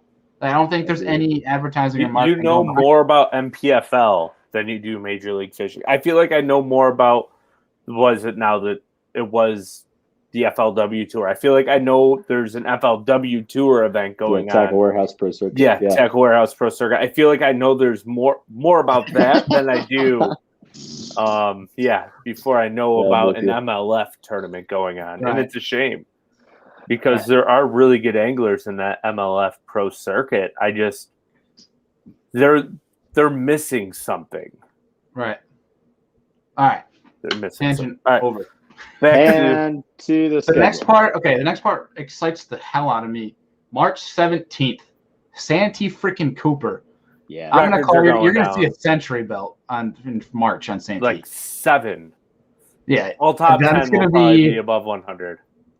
The stories that you hear guys talk about that lake that time of the year gives me like chills. Like that is gonna be all-time bass record will probably be broken as long as 2021 shuts the hell up and stops having these crazy weather shit every time Elite have a freaking tournament. St. Lawrence is probably the nicest weather event they had. You know what that says? We need to stop these February through April tournaments and go May through October. Like, that's the most stable time of year, May through October. Let's go. Right. You're right. We'll get more North events because the North fishing is incredible from June through October, depending on how cold you can deal with. But I personally don't think until noon, and your water level is going to rise 15 feet overnight. Yeah, like let's get rid of these Tennessee River tournaments where it historically floods the day before a tournament and nobody can practice. Like, it's on the river. I'm jealous. Yeah, me too. All right. Santee Cooper, I think that's probably going to be the most watched event of the entire year. But also, I guess I should say April 7th to 10th on Chickamauga is also going to be freaking stupid. Mm-hmm. I think these middle 3 tournaments are going to be absolutely ridiculous in terms of weights. Then Lake Fork, 19th to the 22nd. When did they go? They went in May this year, didn't they? No, it's June. I'm pretty sure. So this will be full blown spawn. First week of June, yeah. Oh. Yeah, you're probably still in spawn because of how north that is. You're probably they probably start in May and go through into there. Oh man. Yeah, I think that's around where they went 2 years ago when Brandon Cobb. That'd be awesome. I'm looking forward to that. And you can, So I'm actually really excited about next year's St. Lawrence event. I'm sorry to skip forward. Mhm. Canada will more than likely be open, and you are going it's to behind. see the true prowess of the Johnston brothers next year. And there will be a century belt weighed in of smallmouth next July on the Canadian shore. That is an early pick. Write that down. Andy I says know. Century Belt, St. Lawrence Yes. next. All right, July. Andrew, you have Because to admit, if you think about it, Andy's last year screwed. they launched out of Clayton, and he came super close on the U.S. side, being able to fish almost a full 8 hours every day. Now he can actually get to their money holes on the Canadian side. oh, it's right out of Clayton. It's That's out of the biggest Clayton, thing, so they're going to have a Oh, full man. 8 hours for 4 full days on the Canadian side, where they win literally every single tournament they fish. You will see, So dominant. if not 1, 2 century belts on smallmouth that tournament. Yeah, we had last year when the elites had their tournament, we had a buddy that is from Canada, and literally said there's 30 to 32 pounds on the shoreline of Canada, Yes. but the guys just could not go over there. Like he literally went out at their as they were fishing. He was in Canada, and was just like, yeah, there's just giants everywhere. That's the one thing Crazy. that is kind of crazy, even about my side of the Great Lakes. Canada is better, way better. Like, That's weird. I just want the If freaking there's a- borders to open because I want to go to freaking Simcoe. So, hot take here for your tournament in the fall, Canada might be open. It doesn't matter for By me. the way, I don't I'm make fishing the that. decisions. I got confirmed today as a Bailey. So Sounds Yeah, like you it's and I going out of need Clayton. to do have a little side bet going here. I'm in. Listen, you're from the north, and I'm not afraid. I'm still going to come beat you. So Okay, I'll say this. On the St. Lawrence River, I think depending on how the pro positions his boat, if he positions his boat correctly, the co-angler has the advantage if they stay in the St. Lawrence. 110%. Because you are Even the on the first one lake. to the fish. You're the first one Even to on fish. the lake. Lake Erie, the co-angler always has the advantage. Always. If they're drifting, Andrew? Okay. Even if they're spot locking, because if you go out in the lake and there's 2-foot rolling swells, you cannot spot lock efficiently in that. All it does is slow down your drift so that the co-angler gets a better control of their bait because you're not fumbling around. You can be stationary. You can be still. As for the boater is constantly moving, he has to readjust. yeah. It's always advantage co-angler when it comes to big water smallmouth tournaments. I don't care what anybody says. Yeah, we'll see. Like it. Duckett made the point of the Delta strain, but we'll see. Actually, I just side tangent here. I just read an article on the Delta strain. Yes, it's more contagious, but they're actually starting to find that it's less lethal. So they're starting to believe the next strains that come out will become less lethal as it goes. So the flu. All right, we're good. Moving on. Yeah, cold. Coronavirus is a common cold. Here we So, go. but we'll see. Let's hope it continues in that direction. Oh, listen. There's some big bass at Hawaii. What kind of bass are at Hawaii? Isn't that Brown ones. predominantly brown? It's all brown. Yeah, Oh, there's really? there's so I spent some time there. We had a Bass Nation tournament there. And then I just have some friends that go there quite a bit. But I live like only 7.5 hours from there because it's on the kind of the south end of South Dakota. Sweet Lake, first of all, massive to where, and there's not, you're in a very unpopulated part of the world. So there's no marinas or gas. Like there's some situations there to where you can run to fish that probably really haven't seen lures before, and there's no one around. That's what makes it so cool. It's just rolling prairie. They hit it at a weird time to where there wasn't the big ones, and I think it's hard to dial in. Some of those really big ones get way out and are suspending and chasing smelt and all that kind of stuff. There's a lot of like submerged timber on that lake too, where big walleyes and big smallmouth hang out. Actually, my friend, I met him last year fishing a Nebraska qualifier. Troy Deedy just caught the state record out of there. How big was that fishing in Deakin? 7.5? Yeah, it was 7.4 or 7.6, something like that. 7.5 pounds, dude. And that was literally 3 weeks ago, which is the same time they're going to be there. Like post-spawn fish that had fed back up, giant big one right in the middle of nowhere. I don't know where exactly he caught it, but just talking to him on how he catches those giant ones in there. What's interesting is there's Lake Sharp beneath Lake Oahe. So then it's the town of Pierce, South Dakota, which is the capital, and then you have both of them. Lake Sharp has a lot more fish in it, and it's probably more consistent with like a 16-pound bag or 18-pound bag of smallmouth. But Oahe is known for those big 5 to 7 pound smallmouth, and they didn't really find them the last time the elites were there. And there's just not as many of them. Like your bags on Oahe are very skewed, where the guys that find them generally have them really, really good, and then it goes down from there quicker. So it'd be interesting to see if someone catches one of those really big ones. And that was a freak fish for there. I mean, there's 6-pounders in there and that kind of thing. But that was a really big one. So it'll be cool, man. I just like the mix up, right? I mean, I know they have gone there before, but like that is it's just cool too to me to when all those southern guys drive up through that country. They're like, whoa, this is so cool. They see like antelope and mule deer and stuff they've never seen before. You get into that kind of Western stuff. So to me, I don't know. I just like seeing guys get, super pumped about that because it's like the same way when I go somewhere else. It's like, wow, this is crazy. And I'm not saying I'm from there, but I spend a decent amount of time in that kind of country. Right. That'd be cool. And isn't like it's always blowing down the pipe down there up there too? Yeah, dude, they got really lucky. And in the time that I was there fishing a tournament, we got so lucky with our tournament days. But dude, it can absolutely blow there, and it's big enough to where it could cause some issues for guys getting to places. It's like 280 something miles long. And that's the craziest part too, is you mentioned there's no marinas around. Like where they launch out of, I feel like might be the only marina in that area. Dude. Sorry, go ahead. I just thought of it when I was looking at this schedule. Yeah, they can't really go that far because they're limited in gas mileage. Mm-hmm.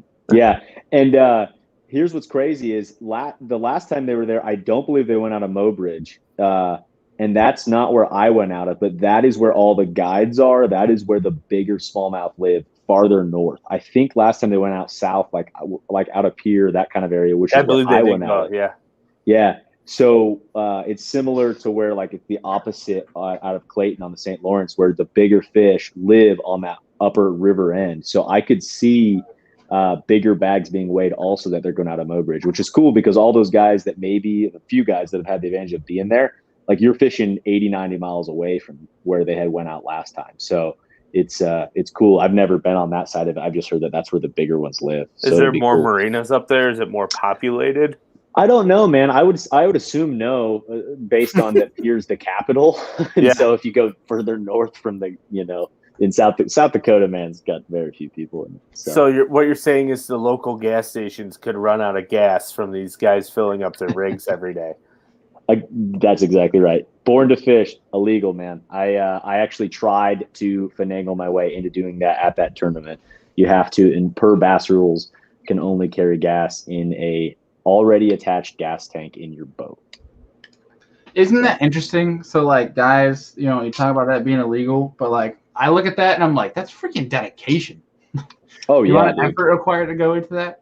But also like if you can't go a certain way, then why not just make it off limits?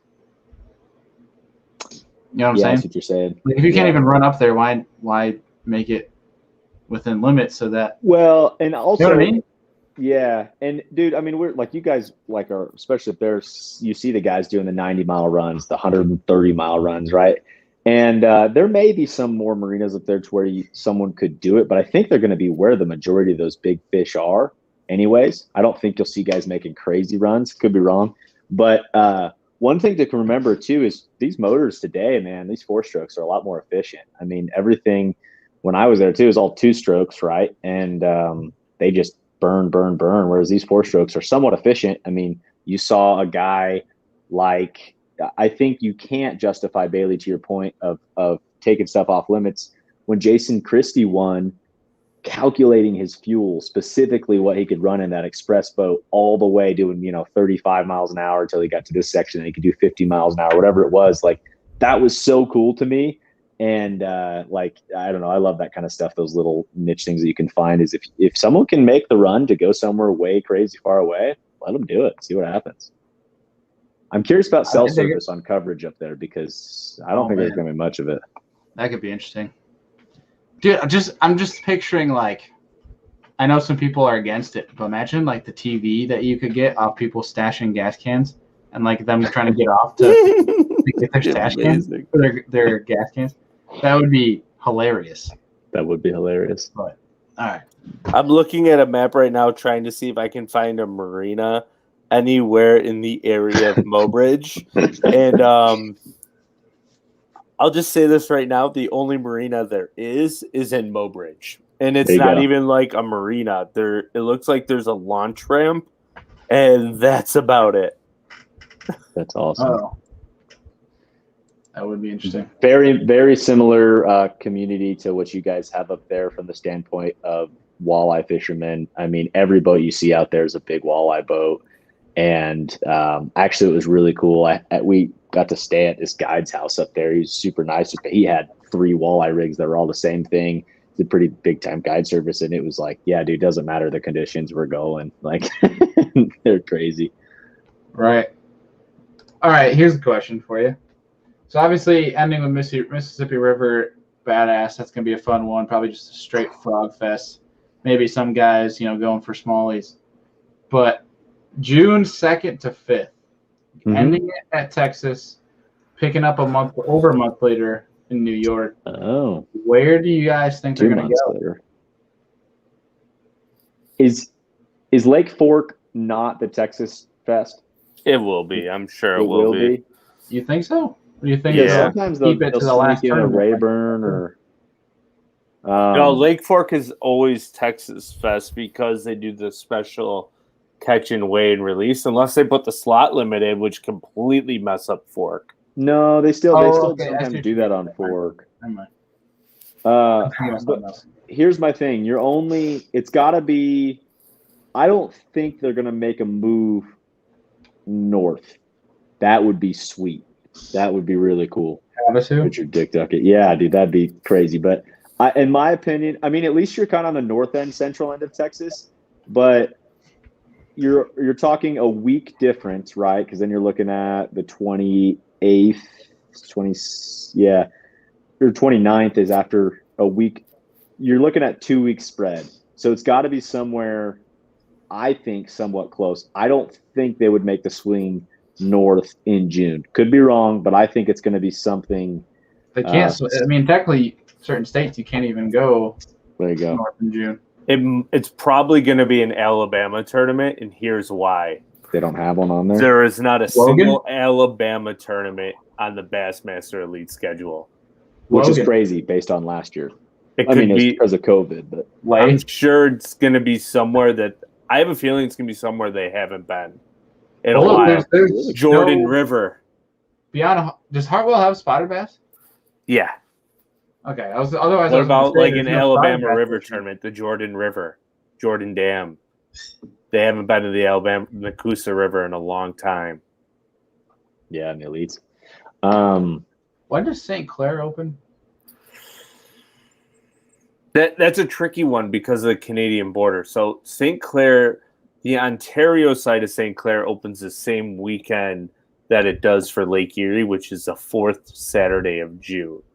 So if they go to St. Clair before that date, they would be limited to U.S. water only. Somebody take a picture of this. Duckett says if it's Gunnersville, it'll become an MLS fan. I got him. Somebody take a picture. I got him. We now have blackmail against Dick Duckett. That is hilarious. Dude, I'm gonna text Ronnie Moore right now. Please make sure this is Lake Gunnersville. Right. Dude, I'm honestly, again, I'm not the biggest fan of the repetition. I understand it's how the industry works. They have to keep going back to those places. Awesome Kingdom. I feel like that'd be sweet. I feel like this Elite Series schedule to me goes like this. because I like how they're going to the Mississippi River and Lake Oahe. I don't think they've been to the Mississippi River in a really long time, and Lake Oahe's different. It is interesting to me that they're not going to another New York largemouth fishery like Champlain or one of your Finger Lakes. Everything's What if they say screw the June date, the TBA, like to be assigned, and go August 4th to 7th to Cayuga? Oh, like they were supposed to do 2 years ago. It'd be so grimy. It'd be then so people grimy. would get rid of this thing like the North is easy, because it is easy for a while, but in August it freaking sucks. You know what? I want them to go to a lake where everyone's like, "Oh, why did they go there?" Like maybe like a West Point, like the Red River. Yeah, like Red River, Arkansas River, West Point. They haven't been to West Point in years. Texas. Probably for a reason. And they just catch a ton of 14-pound bags. So like Table Rock would be cool because they haven't been there in forever. I could see Grand. Yeah, I can't believe they don't have anything in that middle part of the country. It seems like that's more of now an Opens and Toyota Series thing. Is like, what about those lakes in Arkansas? I can't think of their names right now. Ouachita? No, Ouachita River. Yeah. You've got I know which one you're talking about. The one that the tour went to, Lake Beaver. Yeah. We just got jinxed. Now they're all going to have tornadoes and hurricanes, and they're all going to be grinders. No grinders. Interesting. Just like they're saying Pickwick was going to be insane, and then the water level rises 12. They could slide Pickwick back in on that June 2nd to 5th. Usually in June, more stable weather in the south because your tornado threat is usually April through May. And I think that's why they pulled out of Alabama in April, is because literally every one of those tournaments was affected by the craziest weather. Like, it's kind of like how Oklahoma used to be in May. You can't go to Oklahoma in May because you're going to get an EF4 tornado somewhere. So, like, yeah, like you just can't. So, and Alabama has become like the new Tornado Alley, it seems like. So I think they're trying to be more angler safety conscious in that retrospect. But I very well believe June will be an Alabama event somewhere. I think that's a good prediction. What's the lake that's like almost on the Kentucky-Tennessee border, southeast, smallmouth and largemouth? Didn't you go there? Cumberland. What if they go back to Cumberland? Cumberland. It was more of an FLW lake, but still. Yeah, that would be cool. I mean, I don't know enough about Cumberland. We need John King in here. He would be able to give us inside scoop on Cumberland. That'd be really cool. I'm curious when or if or why the elites have not made it back to Falcon or Amistad. That would be so cool to me. Those South Texas lakes. I think a lot of it has to do with the Mexican-U.S. border and safety issues.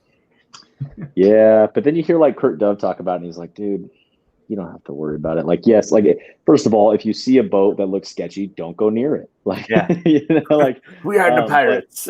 Yeah, I just picture John Cox just having freaking rum and cokes or like pina coladas with the freaking Mexican cartel down there. They're telling them where to go. Yeah. Like I hear of crazy stories and stuff, but like I don't know, man. Or maybe like Travis. Like I don't know, some of that stuff to me. I'm done talking about the Major League Fishing bass debate, but it has been cool to me that MLF has gone to some interesting lakes that you haven't generally seen. Travis, that's a really cool one to me. Those kinds of fisheries. What if they go to Jordan in North Carolina? Is it too small for 90 boats or 100 boats? Is it? Yeah, I don't know. I think it's pretty small. 14,000 acres or something. It's itty bitty. You'd be playing bumper boats. It's like fishing Honeyway with 40 boats. It just doesn't go well. Man. Sheesh. Yeah, we'll get rid of that excited, guy. Though. That was bad. I think it'll be a good year. Wow. All right. Well, any other comments on 2022 schedule? that comment kind of just threw me for a curveball there. I missed it. I didn't see it. Well, You yeah, don't want to see it. It was bad. we're not going to repeat that. That was. I think it was just spam, but we're just gonna Yeah. really Good catch, bad Bailey. words. Good catch. Yeah. Havasu would be cool. Havasu would be cool. But so cool. yeah, I think it'll be interesting to see what they do with it. But I think He's back again. What the? I don't know what's going on here. Good gosh. Well, folks, if you're What a name though, like comments, Chief Poo Water. Like What's going on? oh my god. again. He's got like folks, we are really sorry for whoever this is Team ridiculous Bassback, right now. are you asking about what lake is Havasu, or what are you? No, Duckett, you do not want to see the comments. They were just bad and racist and lovely. Yeah. Yeah, it's not good. So I will do my best to keep blocking those. But I got my mouse there waiting for him, so yeah, well, that's just weird. That kind of really annoys me. I don't know what the heck's up with that. It's probably like your typical social media bot crap, but whatever. All right, moving on from 2022 Bassmaster Elite schedule. Obviously, they'll recap with the Mississippi River, which you could see even like maybe a Kufal or a Pat Schlapper do really well on because one, they are local. You can see a fighter even have his first blue trophy there potentially, which could be really interesting. I don't know. I think that could be a really interesting one to end on. But any other comments, concerns, tangents concerning the 2022 schedule? Does the Mississippi River, does anyone know if it gets bad as you get late, almost into September? Is it still pretty strong because it's a river? Or I think it gets better. Really? You think it gets better into September? Oh, Oh boy, we got a new I didn't one. mean to do that. Jesus Christ. Like, What is going oh on? my god. This is bad. It won't let me block him. Nope. I'm putting him in timeout. Why did you? Oh no, not block for 5 minutes. Block forever. Oh god, folks, we're sorry. Okay, all right. It's kind of threw me for a loop, and now I can't even think straight. Like every 30 seconds. Jesus Christ. I think right. Dick Duckett has some haters here because that was directed right at him. That was rough. Duckett brought the party with him, apparently. Oh, Jesus Christ. All right. Wrapping up that, let's move on to, I think ICAST would be something kind of cool to touch on really fast. Not that we have to go through a lot because obviously everyone's been bombarded on their social medias. There's been 300,000 videos on it on YouTube that I'm sure everyone's seen. But I'm curious, you guys, as I mentioned, I had pretty much head down, was working the entire week. I'm interested to see your guys' takeaways, cool baits or products that you guys saw, whether they won or they didn't win. We all know how ICAST voting can be. Your guys' takeaways from ICAST this year. Go ahead, Andy. The first cool one I saw was the swim bait head with the blade on top with the titanium arm. I think that was pretty cool. Something a little different compared to like an underspin. Now you get like a spinner bait type feel, finesse spinner bait deal with like a boot tail. I thought that was pretty neat. All the new Berkeley products, of course, Sugar Craws, Max Scent. I can't wait to get my hands on those when they come out because I just love Max Scent. I did not bring home like 10 packs of this. Way to go. Really way to go. And my big sidebar, and I can't wait to get my hands on it, is the new Corrado 150 MGL. I'm not a big fan of the 200 size. I love the 70s. So I want to get my hands on some of the 150 size. I've been debating buying a Chronarch because it's the 150 MGL just to see how it fits in my hand. So if anybody has used the 150 size Shimano, let me know how you like it before I do it. But that was the big exciting part for me. I saw that and I was like, I need like 8 of them tomorrow. And the price point is great, $199.99 for an MGL spool besides the SLX. That's great. Yeah. And then the Gilly, of course, that thing is sweet. So what do you think, Deacon? Yeah, no, man. And I really wasn't super plugged into it. I don't know why. ICAST to me is always something that's like kind of cool, but I'm also kind of like, all right, we see some things like Win that are innovative, but probably won't catch any fish, and vice versa. Then you see some baits that don't really get talked about that you're like, whoa, that's really, really cool. To me, I thought it was cool to see Seagar come out with a bottom of the line and then like a high end fluorocarbon. I thought that was really cool. I think that there's more need for kind of that low end line just into the market, as well as the guys who want the super, super fancy stuff. I thought the Gilly was really cool. I'm interested to see how it works. It looks really, really cool to me. I saw like I don't know if you guys saw, someone sent me this the other day. It was like one of it's controlled by a prop, but it's supposed to like imitate live bait, but it was like a fish that was swimming and it had a prop on it. And they had one on a tank in a bobber with a bobber, and it was straight up like, and it looked. I mean, it was kind of interesting. It was like, one of those innovative things that probably won't catch fish, but I thought that was kind of cool. Banjo minnow. Yeah, literally. Jackal always has some unique, cool things to me. I like to see some of the Japanese stuff always. I can't think of anything specifically that I was like, whoa, that's really, really crazy. But I don't know. I didn't plug in too much, to be honest with you, Bailey. And then I just saw everyone's social media posts about it, and then it was kind of like, all right, here we go. Real quick, Lunker Hunt Frog Lizard. I didn't see that. I'm going to look it up. It'll be another bait that just turns into one YouTube influencer's hero video that gets them 1 million views, and it never touches a single tournament water ever. Bailey, we should get some. The Skinner Lizard. We should get some. It'd be a great bait for the lake by my house, Andrew. Yes, let's do it. Dumbest fish I've ever met. Skinner Lizard. Yeah, exactly. It'll be the clearance bin at Dick's Sporting. 1 or 2 weeks after it gets in the stores. No, it's going straight to clearance. It doesn't even get put on the rack. It just goes straight to clearance bin. Tackle warehouse right on clearance. Was $9.97, now $2.99. Buy 2, get 4 free. Buy 1, get them all.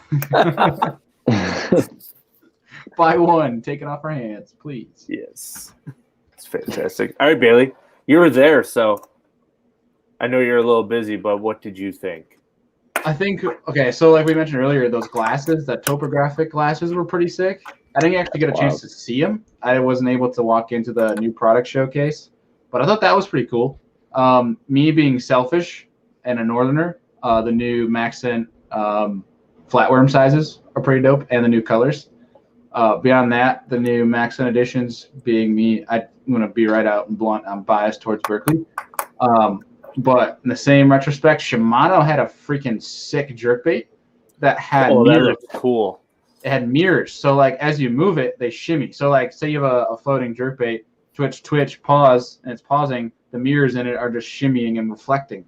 So I think that was actually pretty sick. And they were marketing it like a saltwater jerkbait from the looks of it, but that I think would be killer for smallmouth, largemouth, whatever. They work for smallies. There's this young chick across the border that fished with my buddy Paul Castellano. I can't think of her name, Ava Marie, something like that, on YouTube. I might be able to find her page, but she was catching them on that Shimano jerkbait a couple weeks ago on Erie. So nice. And my buddy Paul was like, she's an absolute hammer. So, like, and I trust everything that guy says. He's never steered me wrong. Heck yeah. Douglas has been fishing. Oh, good to know. I didn't even know that. I'm going to have to give old Douglas a text here. Yes. Let's see. Rail Blaza has an adjustable support arm for trolling motors to avoid that cringing vibration during travel. Interesting. I'll have to take a look at that. I don't even know what that is. I'm trying to think. What else was showcased at ICAST that I saw? Beyond everyone's new rod, reel. Was Queen there? Jeff was not there. No, unfortunately. Because I know on Jeff was traveling up to Oneida. Tackle Warehouse, they released the Queen vibrating jigs on Tackle Warehouse. Mm-hmm. Hold up. What happens if Jeff makes the Elite Series? They travel together. That'd be so crazy. I'm just saying that'd be really cool. It would be the second father-son, right? Because Nope. Oh, yeah, what is cool is that'd probably be the first ever to flip-flop where the son makes it, then the dad makes it. That would be cool. That'll be interesting. I think we'd have a harder time getting our queen tackle stuff, Andrew, because they'd be so busy. They definitely need to hire someone. Yeah, he works it's insane. They put a lot of blood, sweat, and tears into that business. But yeah, here's another good one from Berkeley, obviously, but Maxent tubes. That's how soft are those? They're Maxent, so they're not going to be flipping tubes. I was just curious because Bass Pro tender tubes, I don't know if you remember them, how easy they tear after 2 or 3 fish, but they were incredible. So I was wondering what the consistency of that Maxent tube is. It close to a tender tube? Is it softer? Is it a little more durable? Because I've had flatworms last 15 fish, and I've had them last 1 fish. So, right. Oh, that's a great point. I guess we'll find out. I've obviously got to put my hands on them, but I didn't get a chance to actually use them. So, I guess we'll find out. Obviously, if you're on Erie dragging over boulders, they're going to wear out eventually. But oh, absolutely. Pardon me. I'm exhausted. Yeah, I don't blame you. We're almost going on 2 hours, guys, and I completely lost track of time here. Thank you for everybody staying tuned, too. Yeah, honestly, it's impressive. People who have been commenting from the first 10 minutes to now, that is awesome. Yeah. Yeah. You guys rock. They're the reason why we run these Monday Night Lives. But any other things that we should cover? Obviously, Andrew and I have a team tournament coming up this weekend, which we'll be filming. Guys, we literally have let me see. I have my file here because I literally was editing before the show. I'm probably going to edit a bunch tonight. We have 1, 2, 3, 4, 5, 6, 7, 8. We have 9 videos to put out still. We just literally have been working so much we haven't had time to actually physically sit down and edit, because the whole editing part to put together at least a semi-nice and formatted video, it takes a little while. It takes a couple hours, and a couple hours with Andrew and I scheduled right now, it's just time we haven't been able to put in. So I just tried to film little niche videos like left-handed versus right-handed reels. So Andrew's that video he just filmed should come out this week. Hopefully we're gonna get some fishing videos out for you guys. We're gonna film this weekend. It's a 2-day tournament, but each day is their own tournament. Correct, Andrew? Cumulative. Okay, so it's cumulative. So we have a 2-day derb going on this weekend, and then Thursday, Friday I have Bassmaster Open on Oneida. I will not be filming that one, but obviously we'll give you guys an update on Monday how that goes. But either way, a lot of stuff going. A long week. Deacon, what are you up to this weekend? Let's see, man. Sunday, I'm hanging with the family on a pontoon boat, so that'll be fun. Saturday and the rest of this week, I'm probably going to try and get out because we're sitting in our little team series around here that does qualify for the Bassmaster Elite Series. We're sitting first in the points. So we got to defend that. So I'm doing some pre-fishing on one of our smallmouth lakes. We've got a tournament not until the end of August, but trying to go find some offshore fish. So that's about it for me. I guess we'll wrap us up with this last question here from Mr. Duckett, asking any word on Oneida. What I'm hearing is it's been this past weekend. It took 19.5 or 20 pounds to win a local trail. So it's fishing good, but here's the thing about Oneida. A lot of boats, those fish are very, very, very pressure sensitive, meaning that it might only take 15 to 16 pounds a day to cash. But then again, I haven't seen a time where there's been 200 freaking boats on Oneida, so we'll see what happens. But either way, it's bouncing back, but I don't think it's pre-2018 levels yet, where it was really good. Where it's still fat, what was that? Good. So the smallmouth are already fat, so it means they're eating good. Yep. But either way, we'll give you guys an update next Monday Night Live. Hopefully, we're trying to do either next Monday or for next Friday's episode, we'll be having Daryl Gleason on. Daryl's going to come on. We're going to get to know him and then dive into his rookie year. I say rookie year, but I feel like he's been around the industry for a while. But other Rookie of than the year, that, though, in the elites. yeah. But other than that, boys, you guys got anything left before we sign off here?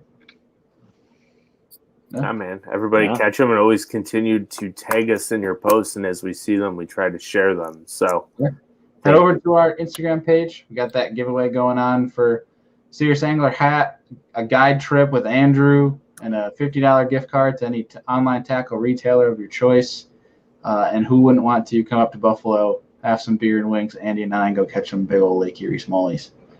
So, as always, guys, we appreciate y'all. We'll be talking to you guys soon. We'll see you guys on Friday's episode. Thank you guys.